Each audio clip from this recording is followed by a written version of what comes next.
Okay, MMA peep. Now, this is interesting for me.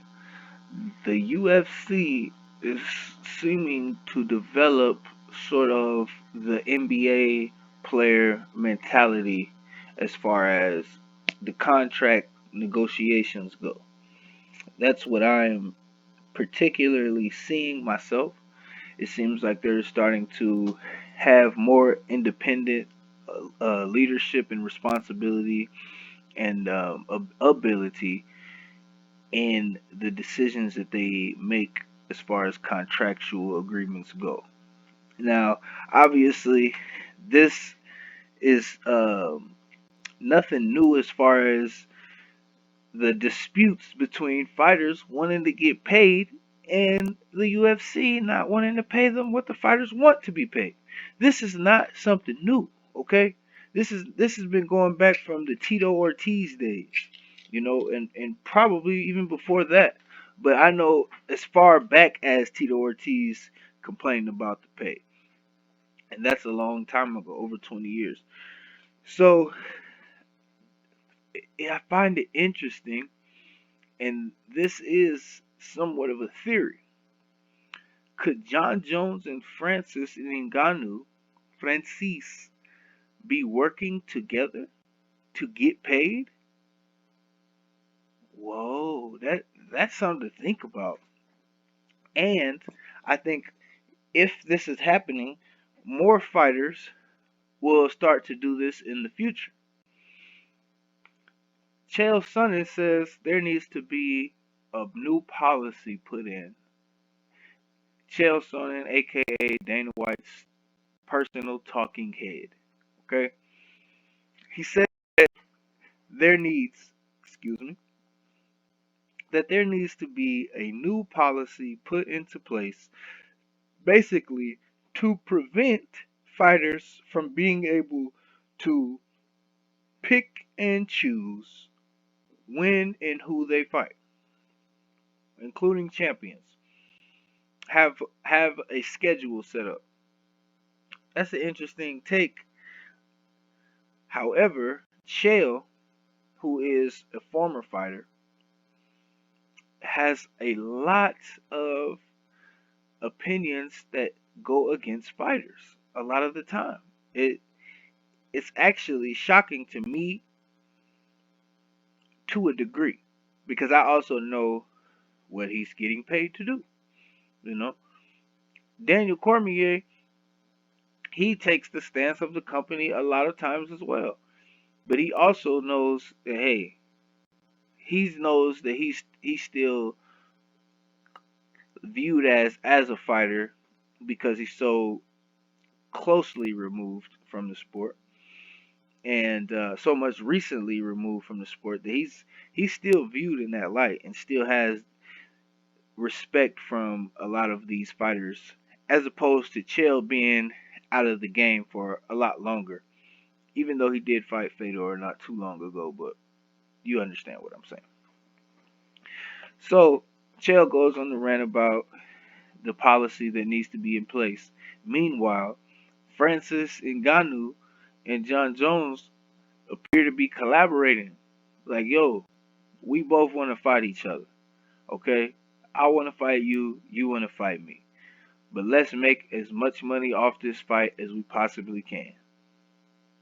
Boom. What's wrong with that? I think that's a great idea. In fact, it's genius because Dana White has such a stronghold. Dana White in the front office have such a stronghold on these fighters and on the opportunities that they are allotted that I do think it's good that they have more of a say and more of a conversation, especially guys like John. However, the thing that is interesting to me, the bare knuckle fighting, the bare knuckle fighting league, bare knuckle boxing, bare knuckle fighting, one of these organizations they just created pensions for their fighters. Let's look it up. I know it's one of these bare knuckle boxing things. Bare knuckle boxing pension. It'll pop right up. And so I think this is real. Okay, the BKFC, Bare Knuckle Fighting Confederacy. Okay. They just announced to launch plans funding pensions for fighters. Okay, I think this is amazing, and this is not even the largest combat organization. How's come the UFC can't create pensions for fighters? Okay, why don't they do that? That would be very easy for them to do, but they don't want to do that. And because they don't want to do that, you got guys like John who have built up this whole industry of the UFC for years. I'm not saying he's the only one, but he has had he's been a cornerstone figure in the UFC for over the last decade. Okay?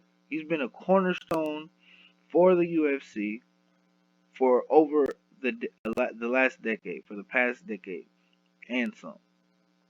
And so Francis says that because of that, he does deserve to get paid, and he wants to get paid too, which rightfully so. The UFC makes millions and millions of dollars off of these pay-per-views and off of the likeness of these fighters in general. In general, okay? So, especially when you got a guy like John Jones, who this could possibly be his last fight or one of his last fights easily. I don't see John fighting more than 3 more times, honestly. I'd like to see him hang it up now. But can we, does anybody see John Jones fighting more than 3 times? He's already 33 years old. Okay? I don't see him wanting to fight past 35, but we'll see. But again, he's not been that active lately.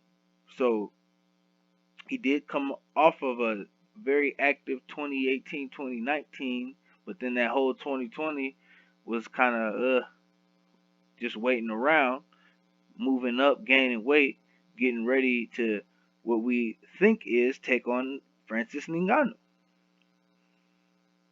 And honestly, like I said, I just want John to retire if he's got, but it seems like he wants this fight more and more as I tune into his Twitter page. It seems like he just wants to fight more and more, as if he actually has something to prove. He says he wants to be a Titan, like he's not a Titan. Like, is that just a purely physicality point of view that he's not a Titan? I don't understand what he's saying there, unless he's just saying he's not one of the biggest guys to ever fight. Which okay, that's fine. But if he's saying that he wants to be the same size, if not bigger, as Francis, and he's saying Titan from a purely physical point of view, then okay, to each his own. But you're definitely a fucking Titan, John. And you the only one that doesn't seem to fucking know that.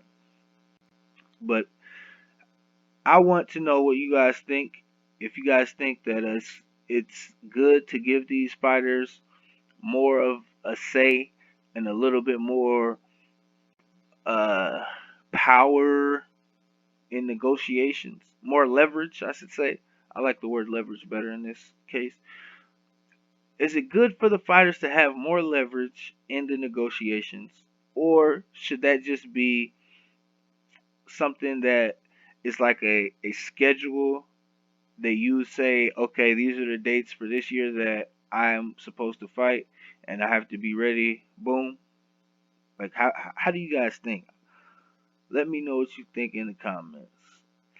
MMA House on MMA Block. We in the middle of MMAville, and we keeps it real.